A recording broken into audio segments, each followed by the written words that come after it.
Salve, salve, Aventurandos Cast! Sejam bem-vindos ao 26º episódio do Aventurando Cast, o podcast da MSV Adventure. E hoje é um dia muito especial, eu recebo aqui mais dois profissionais, a gente já está naquela linha dos amigos, né?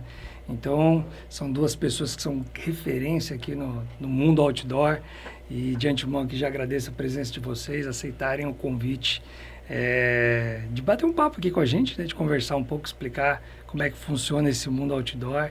Então é isso daí. Se você não me conhece, eu sou Vini Martins, host desse programa, e hoje eu recebo aqui Pedro Hauck, que é geógrafo e guia ABGM, sócio da Alta Montanha e da Soul Outdoor. Possui 27 anos de experiência e mais de 180 montanhas de altitude escaladas, consolidando sua trajetória como um dos nomes mais expressivos do montanhismo nacional. E também recebo aqui Maria Tereza Ubrich. Esses nomes, gente, em alemão, sempre me complicam, né? Mas eu espero... Ubrich, né? A Maria Tereza, ela é montanhista, ela é empresária e guia da Soul Outdoor. É uma das brasileiras com maior experiência e ascensão em alta montanha, acumulando diversas ascensões importantes ao redor do mundo, destacando-se pela técnica, resistência e dedicação ao montanhismo de altitude. Pedro e Maria, sejam muito bem-vindos aqui ao Aventurando Cast. Obrigado por aceitarem o convite. Dê um oi para a nossa audiência. Enfim, sejam bem-vindos. Legal, Vinícius, valeu por ter convidado a gente, né? É um prazer estar aqui dividindo nossa experiência, nossa história com todo mundo que está assistindo, né, o Aventurando Cast. Olá, eu sou Maria Tereza, muito agradecida, né, também pelo convite. E vamos conversar aí, fazer um bate-papo sobre aventuras. Show de bola, é isso aí. Então, se você não conhecia esse programa, esse espaço, aproveite e se inscreva no nosso canal, no @AventurandoCast. Estamos no Spotify, também no YouTube, e, enfim, nas mídias sociais. Aproveite, curta, compartilha, se inscreva do nosso canal, tá certo? Isso aí é aquele jargãozinho que tem que ter, né, Pedro? Não pode falhar isso. O pessoal puxa a minha orelha e fala, você esqueceu de falar aquilo lá. Então, para não cometer tanta gafe, tem aqui esse roteirinho só para dar essa iniciação aqui, né? Tá Mas certo. vamos lá. Vamos começar agora o nosso bate-papo aqui. Gostaria de saber quem é o Pedro e a Maria Tereza na aventura. Como que vocês começaram esse mundo de aventura? Porque, poxa, os números aqui são expressivos, né? Montanha pra caramba, mas em algum momento você começou, né? Você foi numa montanha pequena, enfim.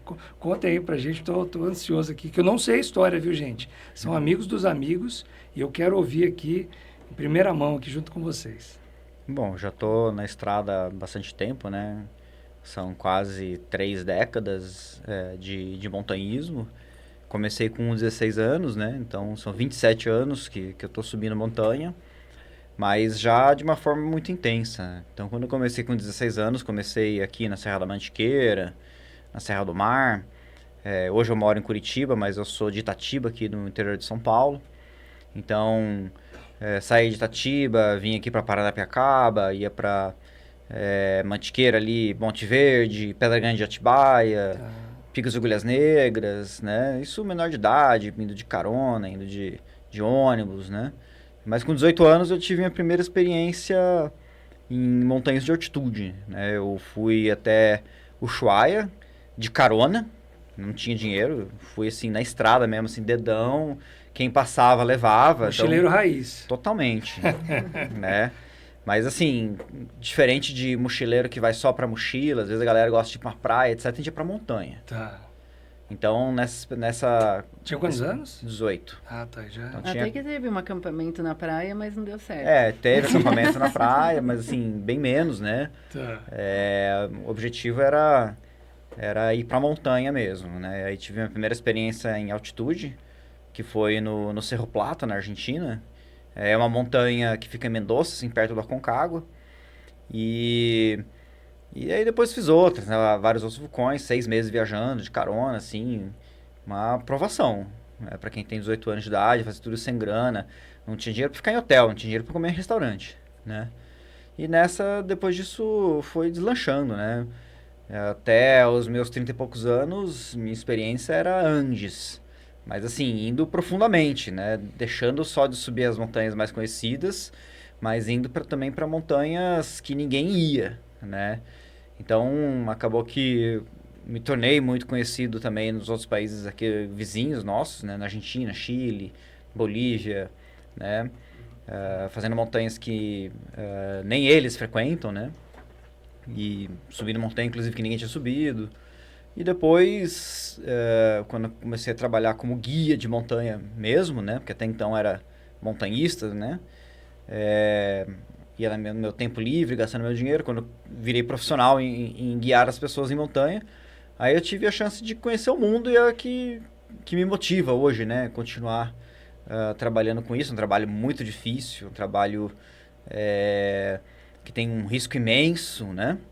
Mas que me proporcionou conhecer o mundo, né? E nesse ano agora de 2025, eu visitei 19 países trabalhando, né?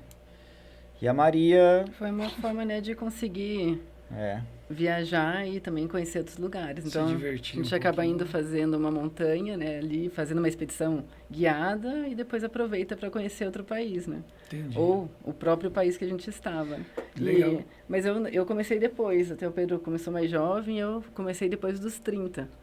Tá, legal. Eu tive uma experiência lá atrás, com, sei lá, 15 anos, mais ou menos, 14, 15 anos, de escalada indoor, num muro de escalada que tinha em Curitiba, de uma loja Ciclo Verde, que eu fui reencontrar o dono anos depois, que é o Zé Ricardo, e foi muito legal, porque foi uma iniciação que eu falei, nossa, eu gostei desse negócio de escalar. E eu tive facilidade de escalar. Indoor, né? Claro que é bem diferente. E aí depois passou e falou que a gente entra naquele modo automático de vida, de trabalhar e estudar, e deixei de lado o hobby, o gosto de algo, né, diferente. E aí quando eu voltei, assim, eu trabalhei anos com mais de 15 anos com eventos, né, com produção de eventos empresariais. E eu estava trabalhando um mês no Rio de Janeiro e olhei umas pessoas escalando em rocha, eu falei, meu, eles estão escalando Pão de Açúcar. Eu também quero fazer isso. E aí, acho que passou mais um tempinho, eu falei assim, acho que eu vou fazer um curso de escalada em rocha. Tá. E aí eu entrei no meio. E isso me proporcionou, assim, mudar de estilo de vida, né, também.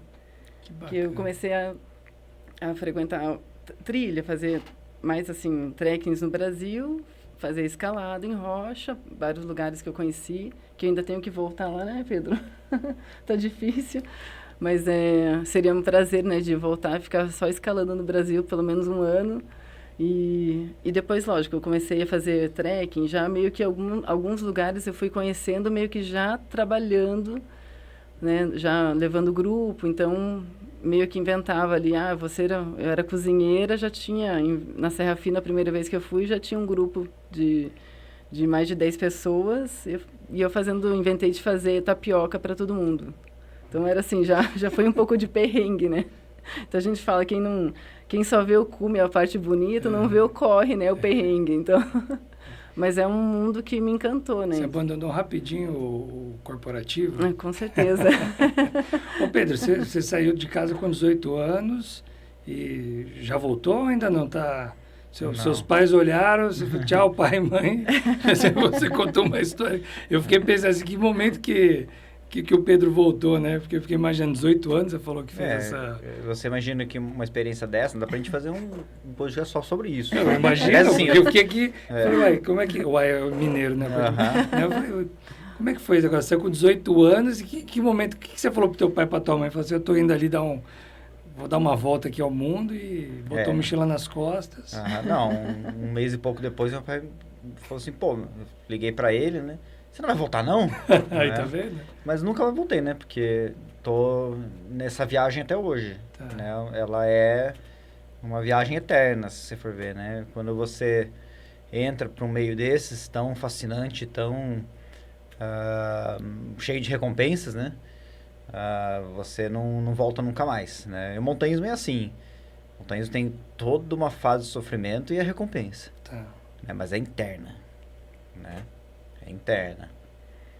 A recompensa. É um crescimento pessoal Tá. que eu não consigo explicar. Você tem que escalar uma montanha para saber o que é.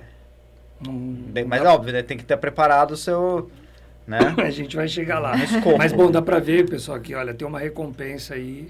E é algo, talvez, pessoal, né? Não... Claro que, assim, é uma recompensa que existe, mas você também tem que estar apto a isso, né? Porque tem gente que vai fazer, vai terminar e fala assim, é isso? Que, de fato, assim, é você chegar lá em cima e descer. Não é para todo mundo. Mas e o resto que tem ali? E o sentimento que aflora? Hein? Você acha que não é para todo mundo? Tem pessoas que chegam lá Não, tem gente que não vai sentir, entendeu? Não, acho que Sabe? tem gente que acaba não tendo uma vivência, às vezes, por pular etapas, aí foi um pouco mais difícil, mais perrengue, às vezes não desfrutou tanto quanto poderia, né? Mas eu acho que é muito pessoal, né? Tem hoje pessoas que têm diferentes motivações. Essa palavra que eu estava pensando, talvez a motivação da pessoa é errada. Falar né? assim, se ela... Né, hoje tem motivação até para uma busca espiritual, um contato com a natureza, contato com ela mesma, né? Então, acho que tudo isso vai somando e, claro, quando você vai conhecendo outras realidades, outros lugares, né? Você vai também desfrutando disso. E o tem negócio gente vira que não, químico. tem gente que às vezes não valoriza, né, o que está vendo lá. E tem amigo já que perguntou para mim, mas e aí, você chegou no cume e faz o quê? Né? Desce. A pessoa não entende. Mas hoje eu tenho alguns amigos que estão fazendo, vamos para a montanha? E vocês já responderam muito aquela pergunta, né? Por que você sobe na montanha? Mas para quem não entende, dá para fazer um paralelo aqui. É. Imagina você com seus 15 anos. Todo mundo que está assistindo já teve 15 anos, já passou por isso. Sim. Seja homem ou seja mulher, tem lá o coleguinha da sala que você gosta. Aí, de repente, essa pessoa chega para você e começa a conversar. Você sente o frio no estômago, né? Aí você fica pensando nela, não sei o quê. Aí, de repente, você, numa festinha, você encontra. Aí, né, todo aquele momento, aquela coisa, rolou um beijo. É quase igual, né? Mas tô falando o quê? Só um paralelo. Então, só para as pessoas entenderem só o que eu tô para dizendo. trazer um exemplo aí mais tangível, foi assim né? comigo? Aí, Pedro, agora... Claro que foi. Claro que foi. Na verdade, eu estava falando de você, né, Pedro? Não conheci com 15, né? Mas ela deve ter conhecido alguém com 15 também. Né? Muito bom, muito bom. E assim, e aqui no Brasil, acho que a Tereza comentou alguma coisa assim. E eu cometi uma gafe, viu, Tereza? Você me perdoa. Eu esqueci de falar que ela é turismóloga também. Então, assim, tem representando a classe. Tem essa, representando a classe, que ela é turismóloga. E aí, então, na hora que você comentou do Brasil, eu fiquei pensando assim, bom, o Brasil é gigante, né, Pedro? É enorme. Tem muita coisa ainda para fazer aqui no Brasil. Vocês estão há tanto tempo já escalando e conhecendo. O Brasil já esgotou, ainda não? É inesgotável? Não, o Brasil não esgotou, né? Tem muita coisa ainda. Então, para você ter uma ideia, né? Eu sou geógrafo, né? E tem muita gente que erroneamente fala que no Brasil não tem montanha. Né? Tem sim, o que não tem é alta montanha. Não tem montanha de altitude, mas a gente tem muita montanha. Explica já a diferença. Então, assim, o que é a montanha? A montanha é uma forma de relevo, onde você tem uma proeminência significativa, ou seja, uma distância entre a base, né, um colo que separa essa montanha e a montanha vizinha, até o cume que seja grande. Quão grande?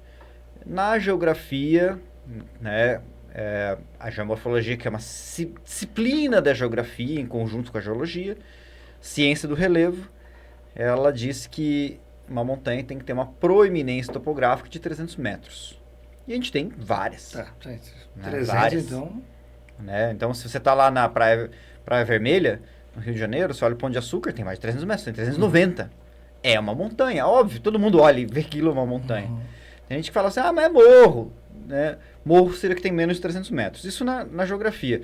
Claro que existem outras maneiras hoje de você classificar uma montanha. Tem outra maneira que é o índice de dominância, que ele foi proposto pelo Ebenhard Julgarski, que é o cara do Guinness Record, é o responsável pela parte de montanhismo do Guinness. Ele é odiado porque foi ele que tirou o Messner da lista do primeiro pessoa a fazer todas as montanhas de 8.000 metros, porque ele leva critérios muito rigorosos. E então ele criou esse critério do índice de dominância, que é uma porcentagem, né? É um cálculo um pouco mais complexo, não preciso entrar aqui a fundo, né, porque não é esse o objetivo, tá?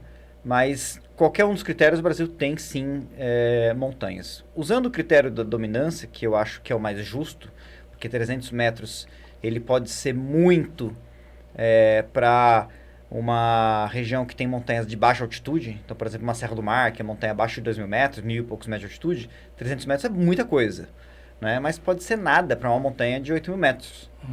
E você vai para o Himalaia, por exemplo, você tem cumes que tem uma dominância maior que 300 metros, que ninguém acha que aquilo é uma montanha.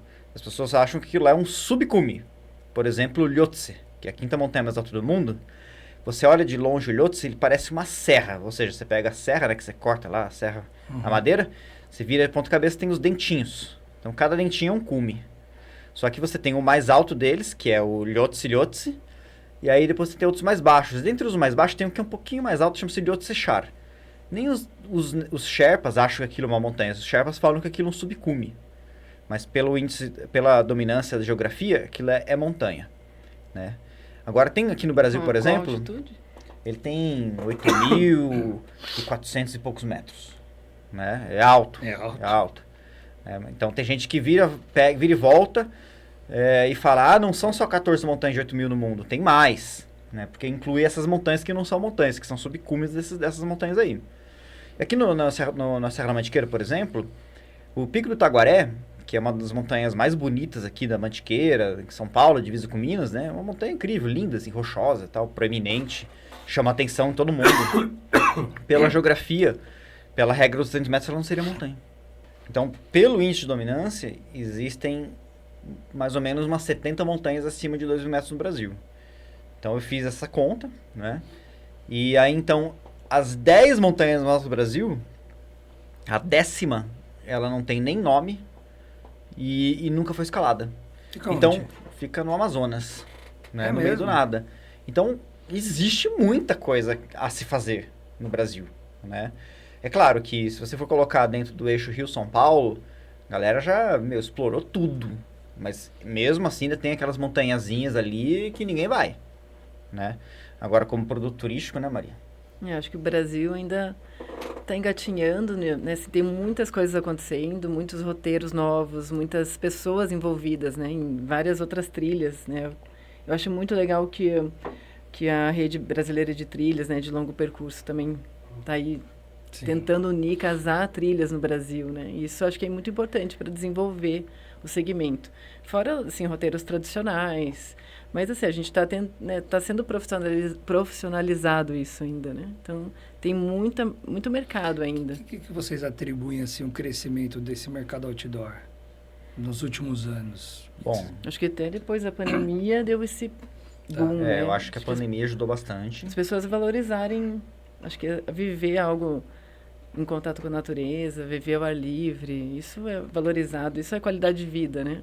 Quando a galera ficou ali confinada na pandemia, Fez o pessoal repensar. começou a valorizar o mundo fora das quatro paredes, né? Então isso deu um boom. No mundo, né? Mas antes disso já estava crescendo, né? Só crescia com altos e baixos. Eu acho que na década de 90 teve um crescimento grande, eu sou dessa leva, né? Eu sou da leva que começou a praticar esportes de aventura na década de 90. E veja que coisa interessante, isso se deu por uma questão econômica. Porque na década de 90, com o Plano Real, com a abertura das importações, começou a surgir loja de equipamento de montanha no Brasil, que não existia antes. Não que não existisse escalada, montanhas, mas existia sim, mas era extremamente restrito. Galera ia de Quixute. A galera ia de Quixute, porque não existia sapatilha. A galera fabricava coisas. A primeira escalada que eu fiz, quando eu tinha 14 anos de idade, que eu falo que eu comecei em 98, mas em 94 tive a minha primeira experiência. Aqui de 94 para 98 eu não fiz nada, né? Cara, eu fiz rapel com uma argola. Passava corda, passava um mosquetão no meio, entre a corda e a argola, e rapelei. Né? Então era assim, era muito equipamento improvisado, né? Era cadeirinha de cinto de segurança, né? Quando veio o equipamento importado, aí teve já uma galera que começou a praticar, e aí aumentou bastante, né? Ou seja, isso foi se popularizando, e depois da pandemia chegamos no cenário atual, né? Mas o montanhismo brasileiro, eu vou falar em nome do montanhismo, né? Ele é antigo. A galera não sabe, mas ele é do século XIX, Uau. Tá? Se pratica montanhismo no Brasil desde 1879. No Paraná, pelo menos, né? Em 1879. Que é um dos berços do É um dos montanhismo. berços, né? Que começou a cultura de subir montanha no Marumbi, na Serra do Marumbi, que são vários cumes, né? E ela era muito popular, né?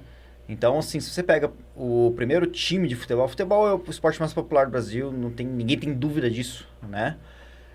O primeiro time de futebol do Paraná foi o Curitiba, de 1909, né? Então, foram 30 anos que o montanhismo foi mais popular que o futebol. Olha aí, lá no Paraná. olha aí. Anotou essa daí? Muito bom. Então, e você desenvolver, né, uma atividade nova em um ambiente, né, como o Pedro disse, já é muito antigo, mas de fato não era popular, né? Então, hoje, você vê assim, na Europa, uma criança, a gente já encontrou vários grupos de criança desde pequenininho praticando trail, né? Uma cultura, né? Em outros ambientes, principalmente nos Alpes, né? A gente viu muito, né? Família, né? Corrida de criancinha. Então, assim, no Brasil isso é mais recente, né? Então, e está sendo... o movimento também está aumentando no mundo, né? Claro. E tem uma diferença do perfil dessa pessoa da década de 90 para essa atual? Quer dizer, com certeza tem, mas o que é diferente? A gente ia falar de motivação, enfim, mas tem algo assim que, olha, é muito diferente porque naquela época era isso e hoje é isso. Bom, naquela época a gente tinha que ser muito mais autossuficiente. Isso acabou formando bons montanhistas, né? Porque a galera não tinha a quem recorrer, não tinha com quem aprender. Então, você tinha que ser muito autossuficiente, fazer tudo por conta própria. Hoje em dia, você tem uma facilidade que já existem empresas que te levam, cursos, né? Imagina, existisse um curso na década de 90, um curso de montanhismo? Não tinha, né? Hoje você tem maneiras de começar e também, por exemplo, os grupos grupo de excursionista do Rio de Janeiro é muito antigo já. Não, isso sim, né? Os clubes de montanha. Os clubes de montanha, eles são... O CEB, né? O Clube Excursionista Brasileiro, ele é de 1909. Né? Então, mas assim, excursionismo também, né, não é 100% montanhismo, embora o CEB seja um clube de montanhistas.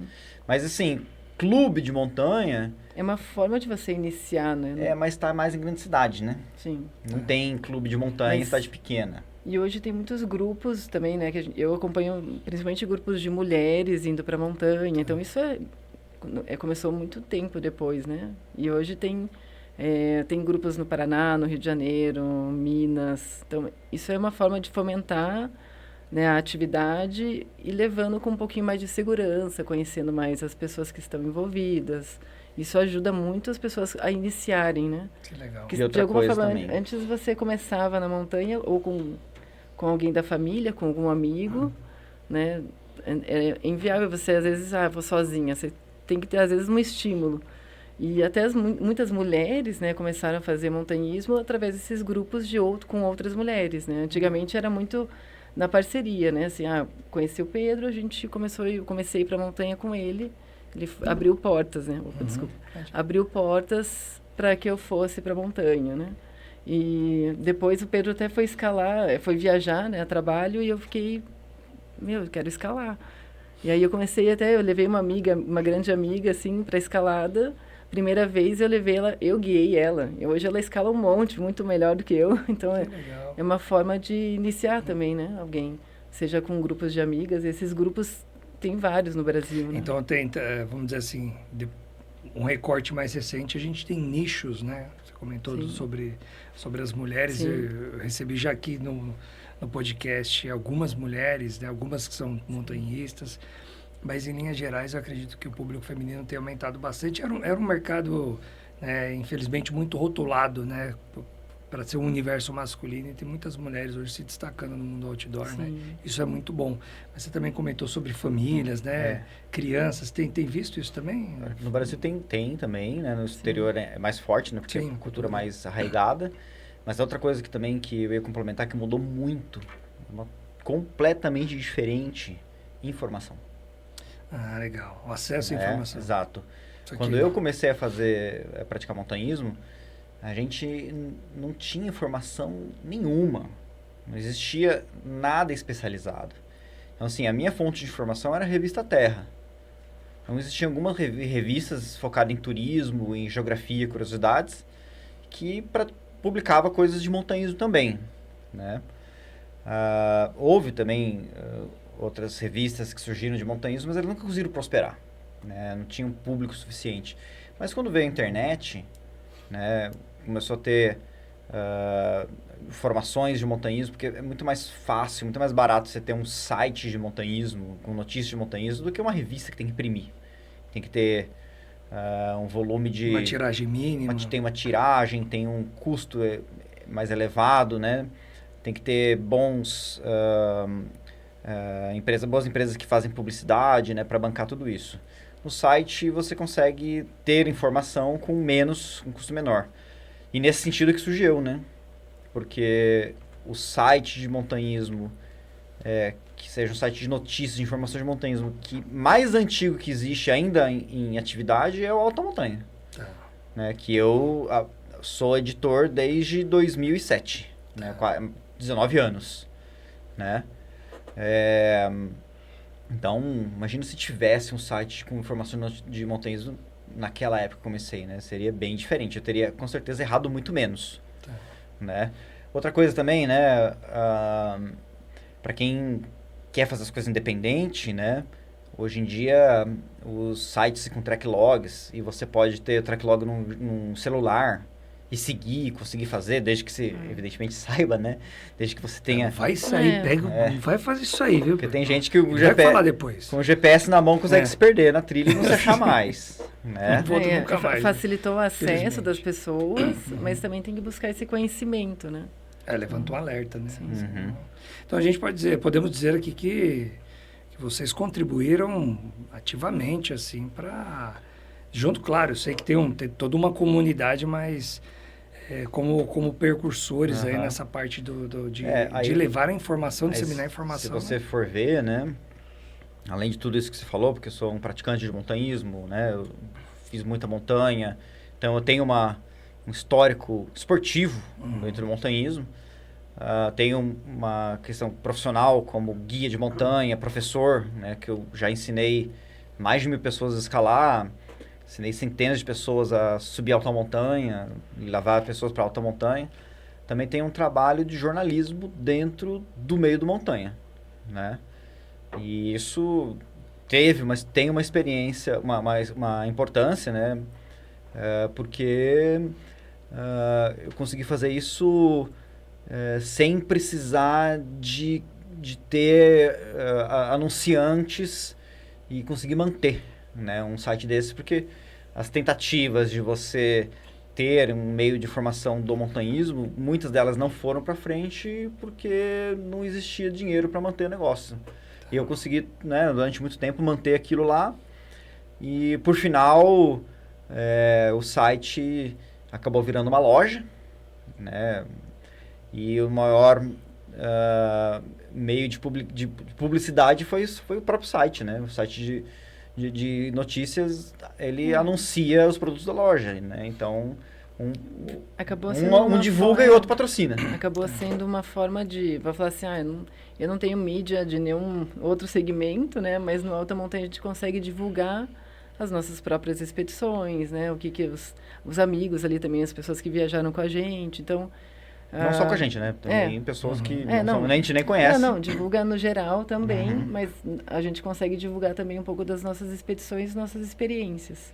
Tá, desculpa. Não, pode. Eu ia só comentar que acho que acaba entrando eu acho que assim, se esse meio, né, ir para a montanha, esse contato com a natureza me fez bem, acho que acaba até assim, acabei descobrindo um propósito de também trabalhar com isso, né? Acho que consegui, encaixar, sair também do meio de escritório, né, que faz a parte do trabalho administrativo, financeiro, mas me realizo, claro, indo para a montanha, levando outras pessoas, né? Tem um carinho ali de estar no ambiente da montanha, iniciando outras pessoas, né? Legal. Acho isso tem que gostar, né, de estar lá. Muito legal. Poxa, Tereza, você tocou num assunto que queria saber de vocês aqui, que hoje vocês empreendem, nessa área de natureza, de turismo de natureza, de outdoor, né? Então, são 2 negócios, né? A pergunta é a seguinte: esse setor, vocês que empreendem, vocês empreendem por... a gente pode dizer assim, é paixão, empreende por paixão, ou o negócio é sustentável? É os dois. Tem que ser sustentável para pagar as contas. Só paixão não vai? Não, acho que assim, porque senão se for paixão, você tem que ter outra fonte de renda para bancar paixão o prejuízo. Eu falo assim, paixão não paga boleto. Ou você trabalha com alguma outra área que te dê renda para você poder fazer o que você gosta, que no meu caso seria ir viajar e fazer montanhismo, né, escalada. Ou se eu não tenho esse outro negócio que me patrocina, né? Então eu consegui unir, eu acho que para mim e para o Pedro também, de conseguir viajar através das expedições, né? Talvez lugares que teria muito mais dificuldade para eu conseguir ir e aproveitar um pouquinho mais, né? Assim, da região. Então, às vezes a gente vai para o Nepal e parecia algo tão inalcançável a gente ir para o Nepal. Então, eu quero vender um trek no acampamento base do Everest, que eu acho que tem público para ir. E a gente começou a comercializar. E nos primeiros anos até que a gente foi, a gente conseguiu fazer umas montanhas lá no Nepal, né? Imagina, está nos Himalaias. E no qual é muito famoso, claro, as montanhas mais altas, né? De 8.000. Mas aí consegui viabilizar expedições ali que a gente fez de forma independente para montanhas mais acessíveis, mais baixas também, né? A gente fez o Tulu Far East no primeiro ano que a gente foi. Depois Merapique, depois fez o Lobut, East. Então, a gente conseguiu financiar de ir para o Nepal, né? Então, consegui escalar algumas montanhas, embora não são as mais altas, mas isso possibilitou conhecer esses lugares, né? E de uma maneira mais econômica. Eu falo até que a gente fez essa montanha o Tulu Far East, que é uma montanha de 6.000, linda também.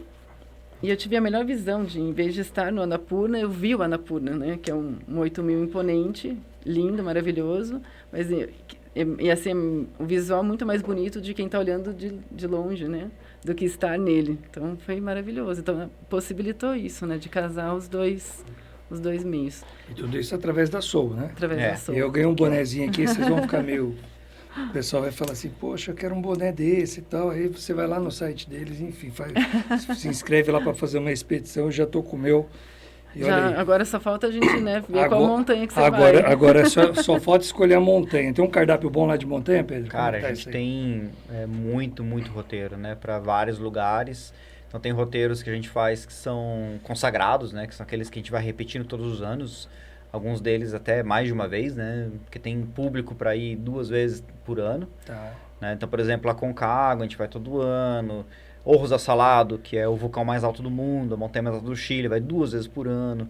Eu ofereço um curso de alta montanha na Bolívia, que também tem 2 vezes por ano. E, assim, base do Everest todo ano, Kilimanjaro todo ano. Tem Equador, fazer montanha no Equador, fazer mais montanha na Bolívia, né? Todo ano tem.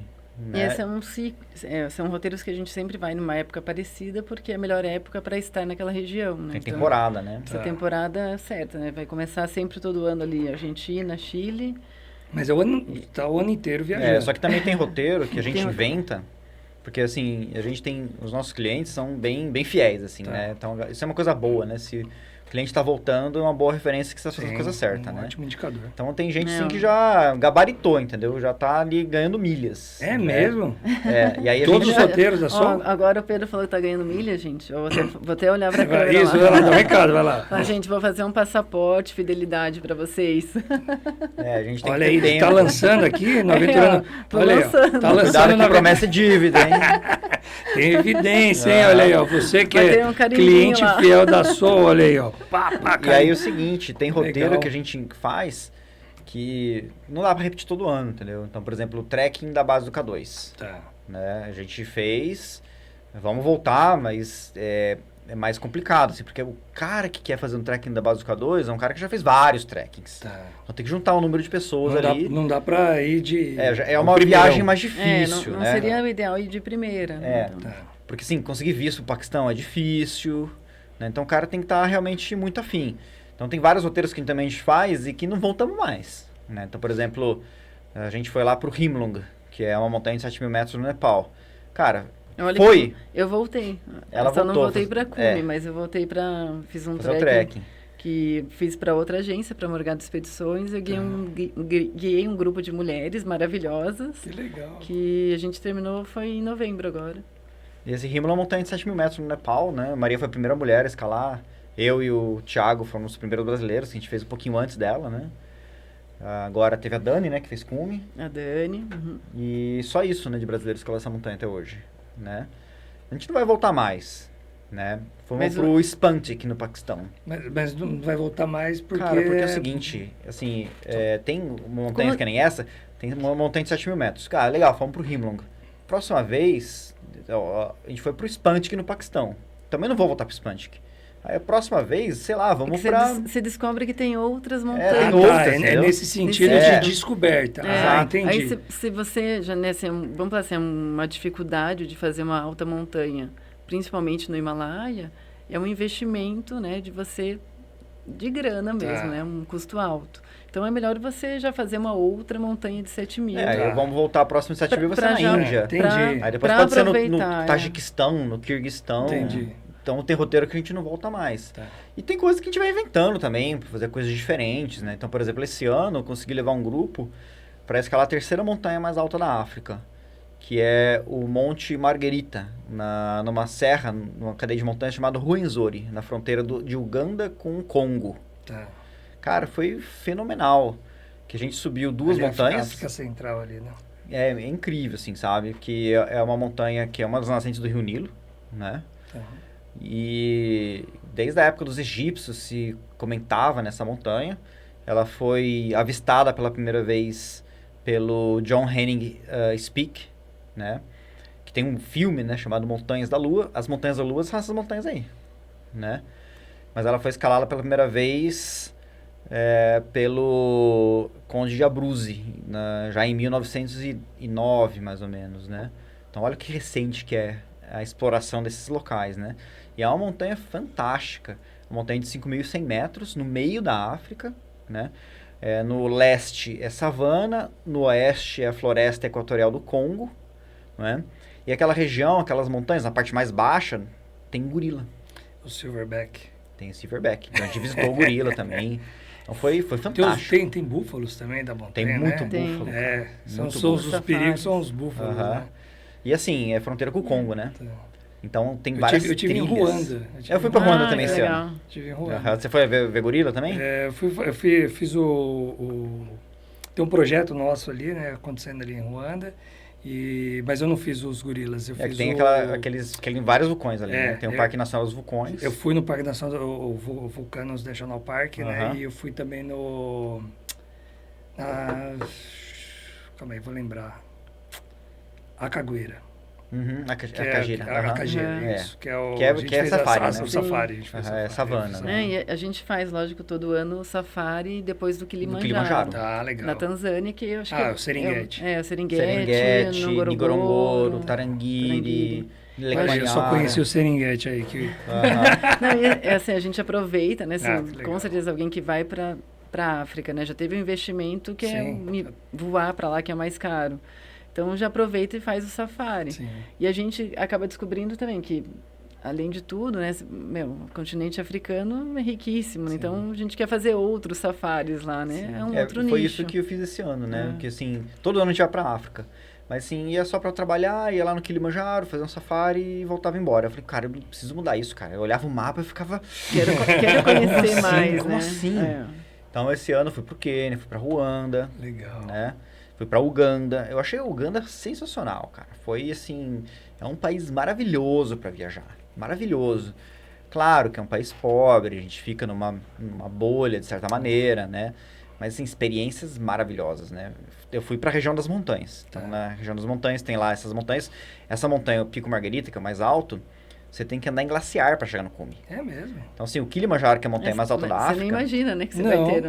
No Kilimanjaro já tá com um glaciar bem menor, reduzido, a gente não anda em cima do glaciar, né? A gente vê ele, né? Tá. Mas lá no Monte Margherita, você anda em cima dele, né? Você tem que andar encordado com crampon. Tá. Fantástico. E aí tem o Monte Speke também, que a gente escalou, que é o John Henning Speke, né, que foi parceiro do Richard Burton, né, que ele foi cônsul da Inglaterra aqui no Brasil na década de 1860. Dizem que foi ele que idealizou os canais de Santos, que Santos tinha muito brejo e tal, ele idealizou, o engenheiro brasileiro foi lá e projetou, né? E então escala o Monte Speke. E aí, inclusive, por ser fronteira com o Congo, né, tem várias trilhas que vai pro Congo, né? E o Congo tem guerra. Né? O Congo sempre teve em guerra, né? Uma história muito triste, né? A história do ex-Zaire. E aí, quando você chega lá na portaria do parque, aí o guarda-parque, ele fala assim, né? Olha, aqui tá o fulano aqui, ó. Né? Ele vai te acompanhar durante todo o trekking. E ele vai levar uma AK-47, porque se você encontrar um elefante pelo meio do caminho, ele tá com a AK-47 dele, né? Assim, existe realmente elefante na floresta do Congo, mas ele não sobe montanha, né? Eu acho que é mais mesmo para você marcar uma presença, para nenhum rebelde do Congo atravessar ali a fronteira legalmente e querer sequestrar turistas, sabe? Mas foi super legal, cara, assim, pouca gente na trilha, uma paisagem de montanha belíssima, belíssima. Realmente, sim, montanhas da lua, assim, sabe? Não tem outra descrição melhor. E assim, super seguro, né? Tem até um cara com a AK-47 te vigiando. Bem seguro. Você pensou aí, a galera do turismo, a gente tem uma norma que é o Sistema de Gestão da Segurança, né? Você tem a AK-47 nesse Se sistema? você tem se você está com a AK-47, eu vou fazer, esse é o SGS daqui, né? O Sistema de Gestão da Segurança. Mas eu falo brincando isso aí, mas tem uma história de um amigo nosso da Beta. Eu estou tentando, você contou da AK-47, fiquei lembrando qual que foi o país que ele foi prestar um serviço de consultoria e ele comentou sobre isso. Falou assim, vocês têm sistema de gestão de segurança? Eu falei, não, a gente tem. Ah, que legal. Como é que funciona? Aí, pô, chama aí. O cara veio com um fuzil mesmo. Ele falou assim, aqui, ó, segurança. Não é isso daí não, pô. É documento, procedimento. Não, isso a gente... Não, pô, esse aqui tá aqui, né? Isso é besteira, isso aqui que é o... Poxa, são as histórias. E que história mais, assim, nessas décadas aí, tantas montanhas, mais de 180 cumes, uma história icônica, assim, que marca... já está dando risada aí. Conta aí uma história icônica que fala, poxa, isso aqui foi muito engraçado, ou isso foi muito surpreendente. Me conta uma história aí. A gente tem várias histórias legais. A história do Parófis é legal, né? Sim. O Parófis foi um amigo que eu tive, que ele era um cara muito culto, assim, era um montanhista culto. É aquele tipo de montanhista que produz conteúdo, cara que pensa, que escreve bem. E ele acabou tendo leucemia e morreu muito jovem. E aí, então, ele tinha todo um vínculo com ele, a esposa dele me deu as cinzas dele, né? E antes dele morrer, como ele teve leucemia, ele fez a remissão e deu errado, né? Então, quando deu errado, ele sabia que ele ia morrer. Então, a gente chegou, visitei ele no hospital, a gente se abraçou e falou, cara, obrigado por ter participado da minha vida, você é uma pessoa que valeu a pena ter conhecido, te espero lá quando você morrer também, né? Então, você pode se despedir do cara, assim, foi algo... que talvez muitas pessoas não vão poder viver isso na vida. Você se despedir de alguém para sempre, né? E aí, então, me despedi dele. Forte, né? Um pouco depois, a mulher me deu ele em forma de cinza, uma caixinha. Dele, né? Esposa dele. Me deu uma caixinha com ele. E assim, olha, como você combinou com ele, né? Ele queria que você jogasse as cinzas dele no Parque de Itatiaia, lá em Agulhas Negras, que era a montanha que ele gostava mais, né? Falei, claro que sim. Só que tinha um monte de expedição rolando, um monte de montanha para fazer. E eu joguei ele em um monte de montanha. Uma das primeiras montanhas, foi a montanha que eu escalei com ele pela primeira vez. Né? Fala escalei, né? Eu subi com ele, a montanha era fácil, é um trekkingzinho, né? Uma montanha chamada Morro do Camapuã, perto de Curitiba. E aí, então eu combinei com várias pessoas, né? E no dia que eu combinei, choveu pra caramba. Igual no dia que eu subi com ele pela primeira vez. E aí, no fim, acabou assim, só eu e a Maria. Era para ser uma comemoração com mais amigos. E eu falei, Pedro, você realmente vai com essa chuva prevista, né? Dele, vou. Então, tá, eu vou junto, né? Porque eu até cheguei tarde em casa para não ir, mas ele falou, eu vou. Eu falei, então tá bom, eu vou. Aí a gente vai, puta de uma A gente encontrou mais 2 amigos, né? Teve mais 2 valentes. Tá, boa. Mais 2 valentes. Cara, uma chuva. Perrengue. Cara, perrengue, assim, aquele negócio assim, que você não ia querer nunca estar na Serra do Mar, era naquele dia, assim, sabe? E... Olha a previsão do tempo. Olha, e foi exatamente... A gente já sabia que ia chover, mas, né? E foi exatamente igual. Né? Foi exatamente igual quando eu subi com Parofes, né? Que a gente tinha combinado antes, né? Curitiba chove pra caramba. No dia que a gente combinou, choveu e a gente foi, né? Cara do céu, choveu muito. E aí teve um momento ali que parou. Assim, opa, agora sim, Maria, parou. Tem que montar barraca e jogar as cinzas. Tem que jogar cinzas, né? Cara, aí eu joguei a cinza, bateu um vento, foi tudo na cara da Maria, né? Nessa hora de desespero ali, tá na chuva, a gente falou, o Parofes deve estar rindo da nossa cara, né? Cara, é bem típico dele, né? Vai ser pegadinha, né? Cara, eu joguei cinza dele em 22 montanhas diferentes. Tá. Né? Foi lindo o pedido era na Agulhas Negras. Então, esse é o problema, velho. Aí você deu um upgrade. O problema foi esse, cara. Porque eu joguei... Mas tem um pouquinho ainda pra... Tem um pouquinho. Ir, eu joguei não acabou? Não. Eu joguei um monte. Aí quando pintou a chance de ir para Agulhas Negras, cadê o Parofes, cara? Cadê o Parofes? Cara, não achava, velho. Não, tá lá, tá guardadinho. Tá lá? Tá. Porque a Maria, ela arruma as coisas e eu deixo as coisas no lugar, quando eu vou não tá mais. Então, tá guardado. Não é só porque tá no podcast. Falta mais quantas montanhas? Porque é o seguinte, cara, ele falou assim, se você não jogar as minhas cinzas em Agulhas Negras, eu vou puxar a tua perna por baixo da cama. Mas o do Agulhas Negras já cumpriu ou ainda não? Ainda não, cara. Poxa vida, já foi em 22 e ainda não foi na Agulhas Negras? Ainda já não. Vale a pena, acho que fazer uma... Eu fiquei assim, já conheci outras pessoas que tiveram alguma doença, sempre, nossa, vale a pena a gente fazer um documentário disso, né? Tá. E ainda mais, e pedir também para as pessoas serem doadoras, né? Então, sim, é legal. Ele me pediu também... Porque talvez se ele tivesse sido... conseguido alguém compatível com ele antes... Ele teria sobrevivido. Teria sobrevivido, né? Teria chances, né? Uhum. E eu acho assim, tem muitas histórias, né? Que a gente convive, enfim, com muitas pessoas. Dá para escrever um livro, né? Das histórias. Mas, em geral, assim, eu falo que eu vou criar uma premiação que é o prêmio Caio Rolando da Rocha. Que sempre vai ter alguém naquele ano que vai ter caído mais em alguma expedição. Tem uns que... Dessa galera que já tem o passaporte ali, tem algum que tem uns que vale a pena contar, né? Esses caras, pô... E acontece muito? Sempre acontece que dá uma escorregadinha, sai rolando no lugar, você fala, meu Deus do céu, o cara morreu, velho. Aí o cara... Nossa, ufa, nenhum arranhão. Mas assim, no momento você olha assim, dá medo, mas depois vira piada, né? E outra premiação tem que ser da maior cagada também, a montanha. Tem uma né? história. Tem uma galera que vai ter problema intestinal nos lugares que não dá pra ter, né? E leva o quê? Shit tub? Shit tub é o ideal, né? Em lugar que tem muita gente, assim... Tem que levar, né? Um lugar que, a pedra tá congelada, né? Você vai fazer um número 2 ali e vai ficar uma pedra também. Então, imagina uma Concagua, né? Que tem um monte de gente que vai. Se todo mundo fazer um cocô ali, e chegou esse momento, né? Que você levantar uma pedra, tinha um cocô embaixo. Então, hoje tem que levar o shit tube e tal, não pode deixar nada. Melhorou pra caramba. Algumas outras montanhas não é o shit tube que tem, mas você é obrigado a recolher esse lixo, né? É o mínimo que você faz. Tem inspeção que a gente faz. Mas tem lugares que a gente vai, por exemplo, no Chile... No Orros. No Orros não tem um controle pra isso. É um deserto, assim, sabe? Então, não tem... Cocô fica lá pra sempre, fossiliza. Como que fossilizou, né? Eu já saí catando cocô dos outros, assim, porque eu falei, gente, é absurdo deixar tanto lixo. Porque às vezes é uma expedição, a gente vai numa expedição comercial, organizada, né? A gente dá essa estrutura, então a gente recolhe todo esse lixo. Mas tem, às vezes, pessoas que vão de maneira independente e aí não tem esse suporte logístico, né?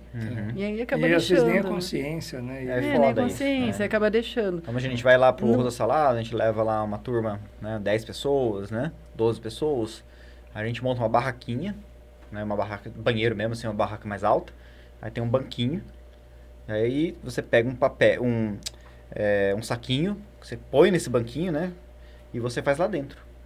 E aí o xixi você tem que fazer numa canequinha na frente e jogar em outro lugar, né? Senão fica tudo cheirando urina, né?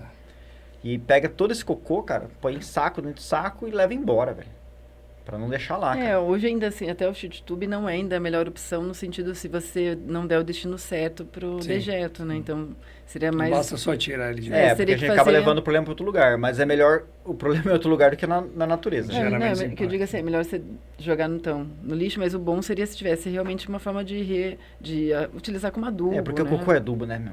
O cocô é um adubo muito bom. E tem uns projetos bem legais. Então, até um desperdício. Tem o pessoal no Rio de Janeiro que já faz isso, né? Quando a gente vai fazer o Petroterê e leva o chute-tube, a gente deixa esses dejetos já com os meninos que eles já tenham de depositar e é um adubo mesmo que ele faz, né? Uma decomposição. Ali em Bonito, né, tem o Abismaiumas, né? Inclusive dos amigos nossos, né? Felipe e Almira, um abraço para vocês. Lá no Abismaiumas você tem aquele home by gas, né? Que aí do banheiro ele já vai para esse... Já vira gás metano, Já vira né? gás metano. Cara, é Nossa, sensacional. E aí ele já Já aquece chuveiro. no caso ele vai para a cozinha e pô, a galera faz café, vai para a vou cozinha. entrar em contato com É eles. bem né? legal. Aí você vai. Sim. E quem instalou lá foi o pessoal da Ciclo Azul, que também é de Bonito, né? Que é que do legal. Bruno, né? Do Bruno, Porque eu já do pesquisei Lucas, enfim. isso em Curitiba, né? Para Eu te deixar passo o contato. Com Pronto, certeza. Aí, Ciclo Azul, ó, fechou o negócio. Só falta vocês virem aqui no Aventurando Cast. Agora, Legal, assim, demais isso. falando nesse assunto, né? O Brasil tem muito potencial, né? A gente tem trilhas e travessias que são maravilhosas, né? Mas não são estruturadas, infelizmente, né? Então, e poderia, né? Imagina se a gente tivesse o que tem em vários outros países. Não tô falando de país rico, tá? Tá. Tô falando Não, se a gente próprio tivesse o que tem em Itatiaia, Uganda. né? Cara, eu tô falando dessa montanha, o Parque do Rwenzori, essas montanhas de Uganda. Cara, Uganda tem a população do estado de São Paulo e o tamanho do estado de São Paulo. Mas uma economia do Amapá, sabe? É muito pobre.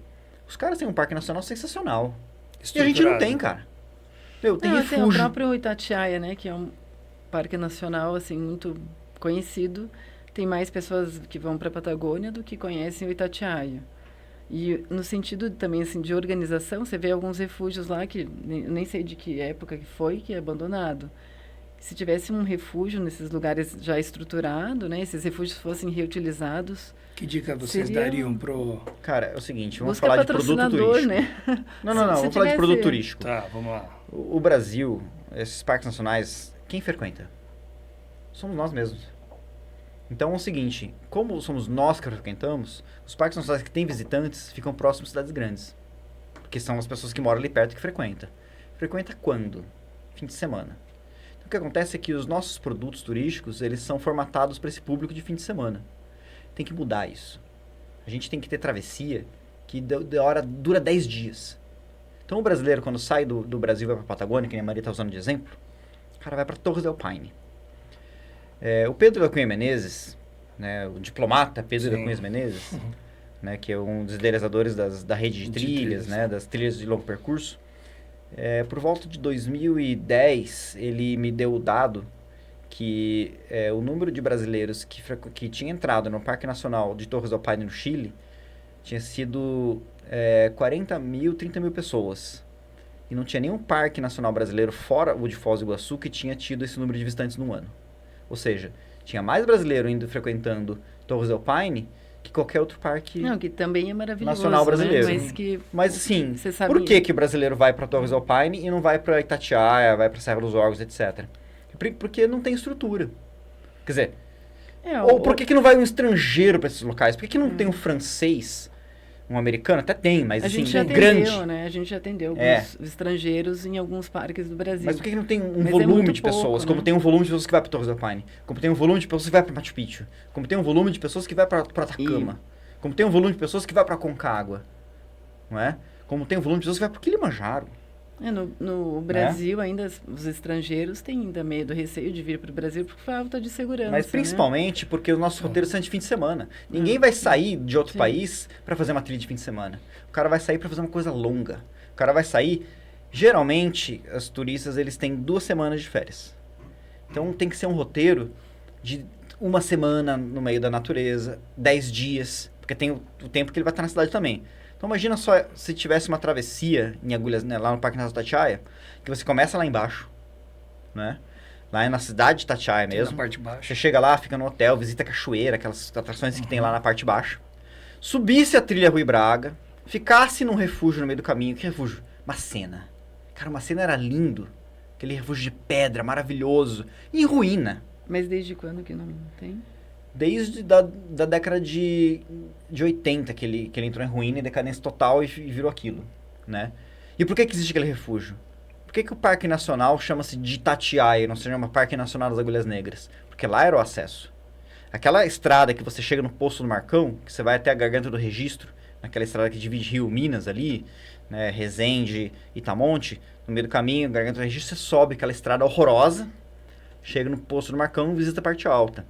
Que lá é recente. Antigamente, você ia por trilha pela Rui Braga, subia, primeira noite ficava no abrigo Macena, dali você ia pro Cume das Agulhas Negras, ficava no abrigo Rebouças e descia até Itatiaia de volta. Então o roteiro era da Dutra. Mas enfim, o meu ponto. Imagina se fosse um roteiro, que você vai, fica no abrigo Macena, sobe, vai ali pro abrigo Rebouças, sobe Agulhas Negras, desce. Depois você atravessa, você desce pelo Rancho Caído ou pela Serra Negra. Você fica ali 6 dias na trilha, 7 dias na trilha. Cara, você ia ter gente de fora vindo.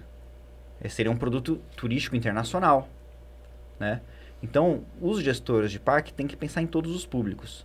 O público de fim de semana, ele não é o melhor público, porque ele vai gerar um excesso de pessoas no sábado e no domingo, e nos outros dias da semana, que é a maior parte do tempo, vai estar vazio. Às vezes, só sábado e domingo não paga todas as contas. Você tem que pensar que seu parque seja bem frequentado todos os dias. E o público que vem de fora de férias, ele vai frequentar todos os dias. O Parque Nacional de Torres do Paine não precisa de ter mais gente no fim de semana. Ele se sustenta porque tem todos os dias. Machu Picchu tem todos os dias. Até demais. Esses roteiros são super... estão super frequentados. Eles passaram do limite, inclusive. Né? Ele passou do limite de número de pessoas que vai. Né? Tem que reduzir. Já é um problema. Eu acho que é tudo uma evolução também. A gente não tem. Mas é tudo uma evolução, né? Assim, vamos falar assim, se a cidade é boa para a população, vai ser bom para desenvolver o turismo também. Né? Só que a gente, lógico, convive com os nossos problemas aqui no Brasil, mas a gente tem um potencial enorme, né? Sim. Mas eu digo assim... esse circuito, assim, muitos estrangeiros, né? Que eu queria comparar com a Bolívia, né? Muitos estrangeiros, os europeus ou americanos, mas mais europeu, vem para os Andes, passa na Bolívia, no Chile, né? Conhece ali os principais atrativos, e passa no Peru, né? Chile e Bolívia. Mas não vem para o Brasil. E eles chegam no Brasil. Então é o seguinte, também é uma outra questão. E poderia passar ali, né? Qual que é o grande hub do Brasil? É São Paulo. Ninguém para São Paulo. São Paulo serve para a população de São Paulo que quer viajar para fora. Não para o estrangeiro que vem para a América do Sul. Então todo aquele... Você chega em La Paz, na Bolívia. Você chega em Cusco, no Peru. Cheio de gringo. Eu vou falar para você. 90% deles passaram por São Paulo. E eles não fizeram stopover. Se fosse pelo Rio de Janeiro, eles iam fazer stopover. Né? Porque São Paulo é primeiro, o aeroporto de São Paulo ele atende nós que somos aqui São Paulo, né? O estado de São Paulo são 45 milhões de habitantes, né? Então pra gente viajar, não pro gringo vir pra cá. Cara, São Paulo é legal, tudo mais, mas não é uma cidade como o Rio de Janeiro é pro turismo, cara, né? O Rio de Janeiro é muito mais famoso. Eu aposto que se tem um gringo que comprou uma viagem para conhecer Machu Picchu e passou pelo Rio de Janeiro, ele ia fazer stopover. Ele ia querer parar. Como passa por São Paulo, ele passa batido, né? E seria uma ótima, inclusive, para desafogar o nosso aeroporto de Guarulhos, porque o aeroporto de Guarulhos é pequeno, né, perto do número de pessoas que viajam, que passam por ali, né? É um aeroporto muito pequeno para a quantidade de passageiro que tem, né? E o aeroporto de Galeão, ele é gigante e subutilizado. Subutilizado, se falar. Né? Então tá aí, quem tiver... Mas eu acho assim, que tem ministro várias... do Turismo.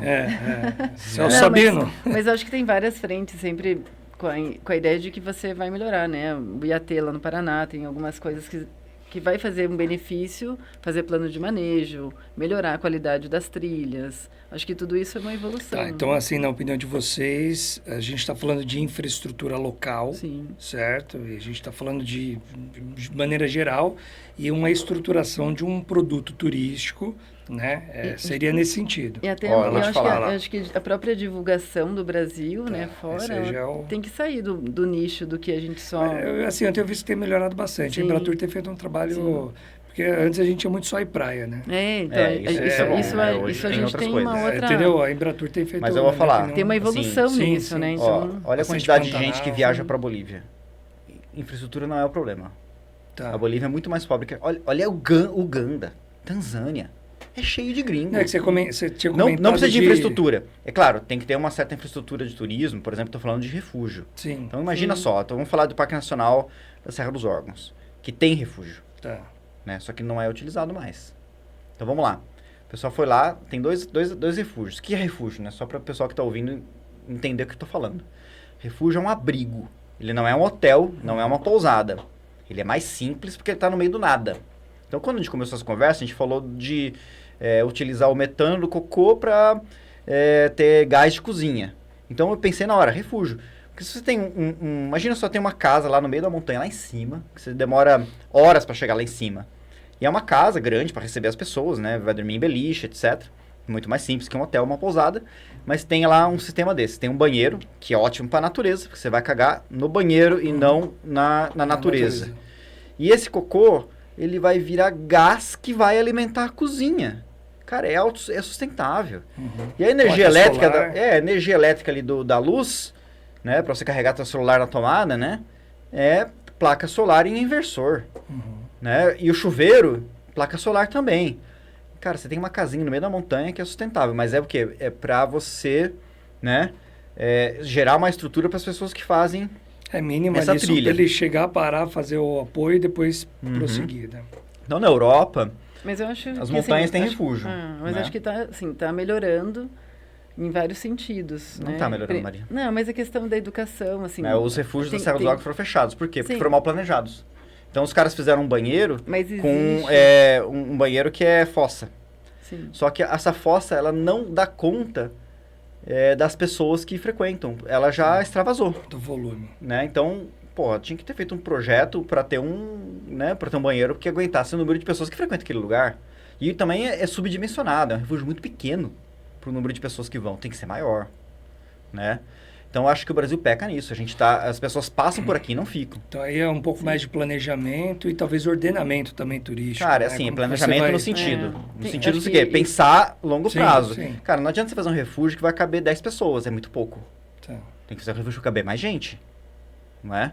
Não adianta fazer um refúgio que 10 pessoas frequentando aquele lugar no fim de semana já saturou a fossa. Tem que ter uma fossa decente. Então, é nesse sentido, tem que ser algo bem planejado. Cada lugar, e também tem que ser planejado, cada porque precisa ser o que eu plano vejo, de manejo, precisa ser mas o que eu vejo é que os planos de manejo, o que precisa ser feito, né? O problema de plano de manejo é que ele é feito por biólogo, que pensa só na natureza e não pensa no turismo. Então a galera chega e fala assim, não. Tem que ter um equilíbrio. Só pensa em preservação ambiental. E quando a gente fala um parque nacional, é um tipo de unidade de conservação de uso integral, né? Que ele vai conciliar a preservação da natureza, conservação da natureza com o turismo. O turismo é conservação, cara. Sim. O impacto ambiental que existe com o turismo tem que ser aceitável. Você tem que se impor. Esse impacto, ele tá de acordo com aquilo que eu quero, que é conservar a natureza. É óbvio que você vai ter turismo, você vai ter impacto. Uma trilha é um impacto. Só que uma trilha, ele tem 90 centímetros de largura que vai ajudar a preservar toda a área de entorno. Então não adianta você pensar só em romantismo. Porque a gente vive num sistema capitalista e se aquilo não der dinheiro, ele não vai para frente. Hoje os parques nacionais brasileiros, eles são um ônus ao Estado. Ele tinha que ser um bônus. E aquilo lá dá para potencializar, dá para dar dinheiro e eu falo para vocês, o turismo gera emprego, gera renda. Sim. Então você imagina uma região pobre, que nem a região ali da Mantiqueira, no entorno de Itatiaia, onde as pessoas ganham lá R$1.000 por mês, o cara trabalhando com guia ele pode ganhar 4, 5 mil reais por mês. O cara que às vezes não tem a qualidade para trabalhar como guia, mas ele pode trabalhar na manutenção das trilhas, sendo pagos pela empresa que vai gerir, né? Ele vai ganhar muito mais do que tá quebrando pedra ilegalmente e vendendo paralelepípedo, que é um problema que a gente tem no Paraná. Você vai com o turismo se desenvolve outros segmentos, Sim, né? gera emprego bom, outros cara. negócios, é uma cadeia, né? Gera emprego bom, uma cadeia verde, né? Seja de então, transporte, a hospedagem, né? Se você criar isso de uma maneira... A pessoa que mora ali no entorno pobrezinho pode ter sabe, um financiamento, fazer uma pousada, um restaurante. Eu participei de alguns projetos assim que ligados ao turismo, não eram de ecoturismo nem de turismo de aventura, mas poderiam ser grandes projetos. Só que, lógico, né, acaba mudando o governo, aí muda, esse projeto parava, né? Isso é um problema que a gente tem em todo o território nacional. E aí não ia para frente, não evolui, né? Eu acredito muito nessa ideia da conservação através da visitação. Né? Ah, sim. Acho que você precisa conhecer um lugar e conhecer aprender para amar, amar para preservar. Eu concordo totalmente. Ninguém preserva aquilo que não conhece. Essa é a máxima. Ninguém preserva aquilo que não conhece. Com eu certeza. já fui muito criticado por defender esse lema. Porque tem muita gente que acha assim, Parque Nacional não é para visitante. Tem que proibir tudo. Eu conheço um monte também. Tem que proibir tudo e ninguém pode ir lá. Não, mas cara, não é eu acho cultura sim. mais antiga? Não. É muito presente. Também vejo bastante. E assim, infelizmente. Na minha opinião, eu sou ambientalista. Eu sou ambientalista e eu vou defender o ambientalismo com argumentos científicos. Sim. Né? Tem que ser sustentável, né, o que você faz, né? Não então, é só quando eu falo de impacto ambiental, eu estou falando de um conceito da geografia que eu estudei, não é? E sim, cara, dá para você ter uma boa simbiose entre o turismo e a conservação da natureza. Com certeza. Até porque o parque não vai ser 100% visitado. Sim. É uma parte dele. É uma parte, normalmente... Sim. 4, 5% ali. E o que eu tenho visto hoje, dentro dessa fala ainda, dessa temática, é que tem uma grande importância os concessionários, né, que tem explorado, no bom sentido, exatamente essa visitação. Né? Claro que a gente tem margem para melhorar, com certeza. Sim. Mas eu acho que esse é a consciência até do próprio concessionário. A gente tem que trazer as experiências que deram certo lá fora. Sim, mas se deu certo em Uganda... Sim. Cara, Uganda é pobre e Uganda tem parques nacionais melhores que a gente, né? Se deu certo no Nepal, por que não pode dar certo aqui? Sim. Né? Eu digo mais, né? O Brasil, como começamos essa conversa, tem montanha. E as nossas montanhas são bem diferentes das montanhas do resto do mundo. Então é uma montanha complementar, assim. Então o cara que gosta de montanhismo, o cara vai pensar, cara, eu vou fazer montanhismo no Brasil, né? Que é diferente, é bonito, é prazeroso, né? Mas falta o quê? Falta trazer as boas experiências e aplicar. Eu tenho uma tristeza por não ver isso acontecendo e ao longo do tempo. Né? Eu acho, inclusive, que nós, como empresários do ramo, a gente fica decepcionado em ver que a gente tem mais cliente para viajar para fora do que aqui no Brasil. Você fala isso com... A gente trabalha com qual sentimento? Eu mesmo, assim, eu comecei como guia de escalada, né? Trabalhando no Brasil. E hoje eu trabalho 100% fora do Brasil. Eu não trabalho mais no Brasil. Não, a gente, né? Porque, se a gente tivesse tempo, eu trabalharia no Brasil também. Tá. Mas claro que a gente acaba optando... Não abriria a mão do... A gente tem uma equipe, né, que trabalha no Brasil, a Jéssica e o Kainan focados na Mantiqueira, tem um pessoal no Paraná. Mas a gente acaba... aplicando assim a maior parte do nosso tempo fora, porque é isso que sustenta a empresa. É isso que sustenta a empresa. Mas teu sentimento é que, poxa, que pena, gostaria de viajar mais pelo Brasil. O meu sentimento é que desperdício. A gente já teve assim grupo, né, uma família de suíços que a gente atendeu ali na Serra dos Órgãos, mas assim, é muito pouco, né? muito pouco. Um diamante bem bruto aí que dá a gente leva brasileiro para fora e não consegue trazer estrangeiro para cá. Não dá para viver disso. Né? Acho que dá, tem até... Só que tem que aplicar muito mais, assim, a demanda é muito maior, né? De você conseguir trazer esse público. Botar muita energia, investimento. Mas a gente, assim, eu acho assim, você tem que conhecer realmente para você gostar e amar e cuidar, né? Então, vai ligar sempre a educação ambiental. Você vai conseguir desenvolver mais as pessoas, né, do entorno. A gente vê, assim, lá, o Kilimanjaro... assim, é o que movimenta, né, a Tanzânia, né? O Kilimanjaro e os safaris, né? E assim, a gente vê, assim, o potencial que poderia ter aqui, né? Melhorar a economia mesmo de alguns destinos que são muito pouco frequentados, né? Ou a gente também tem um problema muito grande aqui no Brasil, e fora também acontece, né? Que aí a precificação desse serviço, né? Que se você tem ali, se você trabalha sozinho, você vai conseguir ali, às vezes, só cobrar menos estrutura, também você vai cobrar mais barato do cliente. nós trabalhamos de uma outra maneira, que a gente leva toda a estrutura para o cliente ser atendido na montanha. Claro que isso também é um custo, né? Sim. E aí você cobra por isso.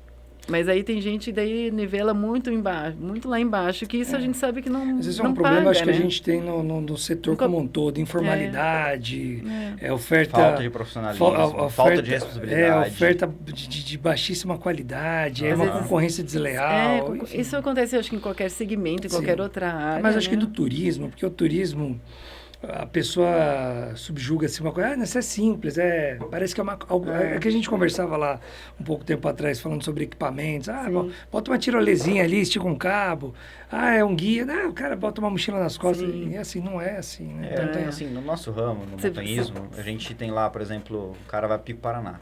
Aí aparece um guia cobrando R$50, o que esse cara vai te oferecer? Esse cara vai entrar no teu carro. Que estrutura Você, que ele vai você te vai ter dar, que comprar né? comida para ele. E que segurança que ele vai né? te dar, né? Então, assim, ele não vai levar nada. Você vai levar barraca, você vai levar comida, você vai levar fogareiro, você vai levar gás, você vai levar panela, né? O guia, ele é um mero... Você levou uma pessoa para ficar batendo papo, praticamente. o cara vai te mostrar o caminho. É ali que começa. Agora, eu falo para você, uma pessoa que tem carro, que tem todos os equipamentos que eu citei, precisa de alguém para mostrar o caminho? Não.